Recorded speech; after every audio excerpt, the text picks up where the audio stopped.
Hello, I'm Archibald Chesterfield III, AC3. Remember, like, subscribe, and tell your fuckhead friends. Tell your fuckhead friends about the channel.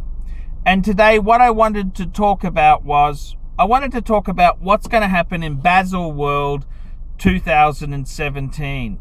And the economy's gone cactus. It has really gone to shit. Okay, economy around the world is very, very flat. The whole watch market, we're seeing reports from Richmond, from Swatch Group, sales are down. Sales in China are down. We're seeing a lot of we're seeing things are down. Things are very much down, and it's a very tough market out there.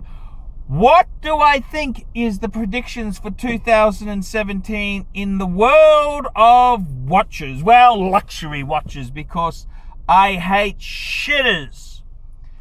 And I think what you're going to see is money's tight. Money's tight. You're going to see these big brands who are going to start doing some interesting things. We've already seen it in 2016 where Cartiers, traditionally, when they released a model, they would release a 18 karat gold version, then they'd release a two-tone, then they'd release a steel. Now they're coming straight to market with a steel version, which just shows you they're desperate. Even big, the king of the industry, Patek Philippe. When I say king, I mean the most prestigious wristwatch brand maker in the world. They released a steel pilot's watch. Ooh, tell me that doesn't stink of IWC market share. And I think this is the big thing you're going to see happening, is that these makers are going to be releasing items more price sensitive. Now, it doesn't mean they're making shit cheaper, because they're Swiss. They don't give you fucking nothing for free. They're Swiss cunts. But what they'll do is they'll cheapen the model or the brand. It's a bit like the Mercedes-Benz 180E, which came out. Which Mercedes-Benz in Australia, the cheapest car was the 190E. This is in the late 80s, early 90s. And a 190E was 70 to 80,000. Then they released the ball-breaking $45,000 180E, which they took off padding, didn't have a radio included in the basic price, and they did everything to bring it under that threshold. And that's what's going to happen with these Swiss fuckers. They are going to be clamoring to release, how would you put it? They're going to be cheaper versions of what they do. Now, the big interesting thing is that one maker who doesn't give a fuck is Rolex. See, Rolex is not a public listed company. It's a big charity. Rolex actually has the Rolex Foundation. It's got certain things that Rolex does. It's not actually owned by a family. Hans Willdorf didn't have any fucking kids, so it's kind of a big charity owns this money-making fucking thing.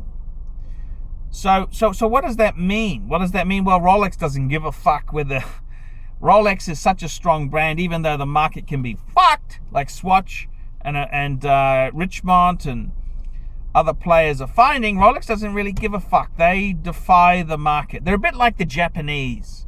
Doesn't matter how fucked the world is, the Japanese are still there, pumping along.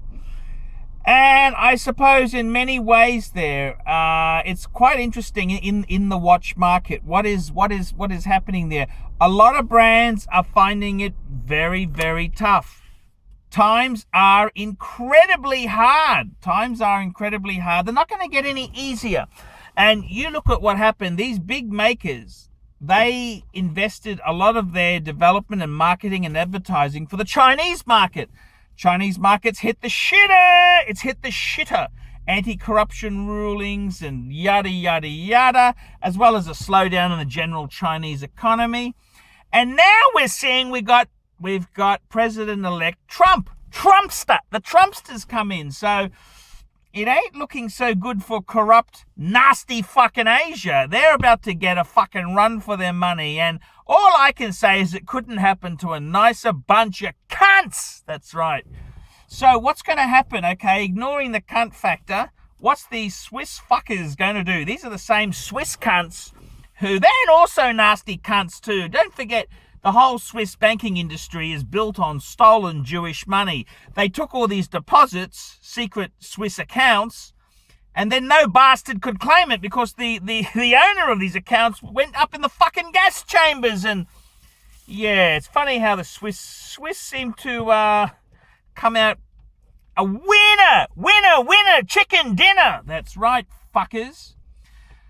So it's quite an interesting situation there. I think what you're going to see happen is you're going to see more lower end models, more gimmicky sort of stuff there.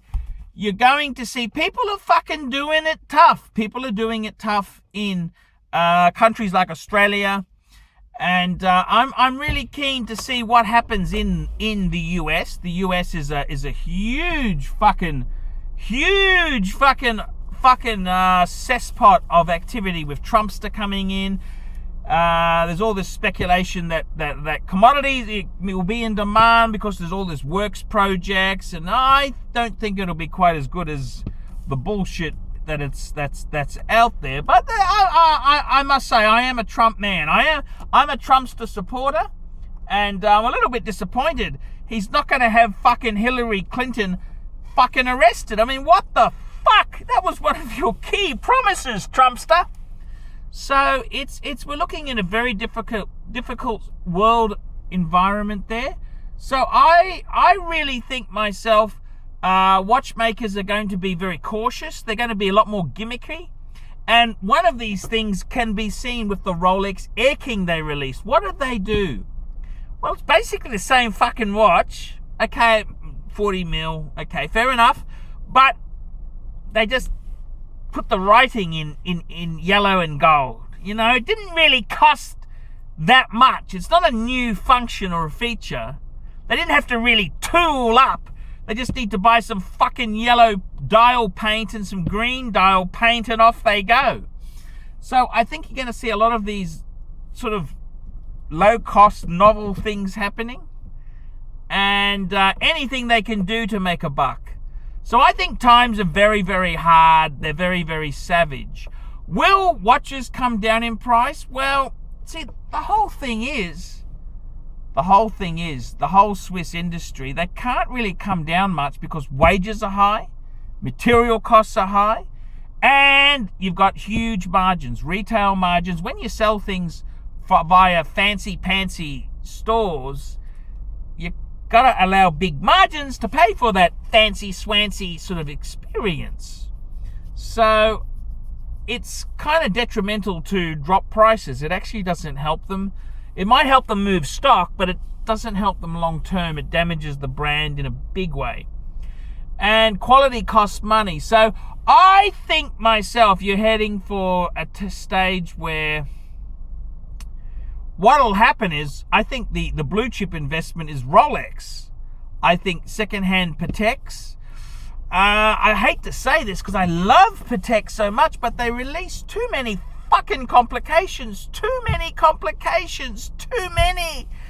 I think that's going to hurt them. I think also the price of these complications, they're not going to hold on. Like, a complication was quite a valuable thing. Once people know what the fuck it costs to service, it's going to be very, very pungent. And this is what's happened with AP. I mean, you own a complicated AP, fuck me dead, you can get a $5,000 service bill. You take an AP offshore Royal Oak chronograph in for a service, fuck me dead, you will get a fucking asshole and a half, an extra asshole. So I think things are very tough. I think money is tight. Prices aren't necessarily falling. They're not necessarily falling. But on the used market, Rolex holds its own. I think Rolex itself that defies logic. Rolex will hold its own. I think Omega Sports. Again, Omega released too many fucking Planet Oceans, too many Seamasters, too many fucking... The classic Omegas, like the Speedmaster, Halcyon Glass, I think they will retain. There's some brands that are really, really hurting. Brands like Cartier, their fucking Richmond is in fucking diabolical situation there. They're really fucking hurting. Bullshit brands where you see brands like Brumont, brands like Frederic Constant, taken over. Desperation indeed. The rumor was they were paying staff in stock. Ooh, that's a nasty situation. So I think in many, many ways it is very, very tough, hard times. And what can I say about it? It couldn't happen to a nicer bunch of cunts. The Swiss are cunts. So don't feel sorry for these fuckers. I mean, they are their own worst enemy. I mean, you've got to realize this. How many fucking watches do you need? And, you know, do you want to be servicing highly complicated watches only through the manufacturer?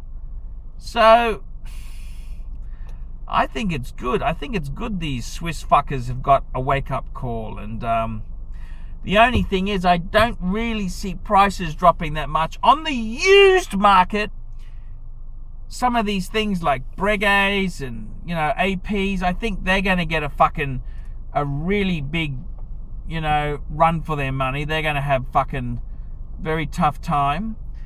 Jaeger-LeCoultre is also, that's a brand that I really do love. Patek quality at a Rolex price, but doesn't have Rolex residuals, does not have Rolex residuals. See, Rolex is so blue chip, it defies the market. So I think in many ways there, it's going to be much of the same. Misery going to see stupid little changes, you know, dial color change and shit like that, which doesn't really mean anything. They're just doing easy things which these lousy fuckers can get away with. So that's my opinion. I'm ArchieLuxury. Tell me what you fuckers think of that.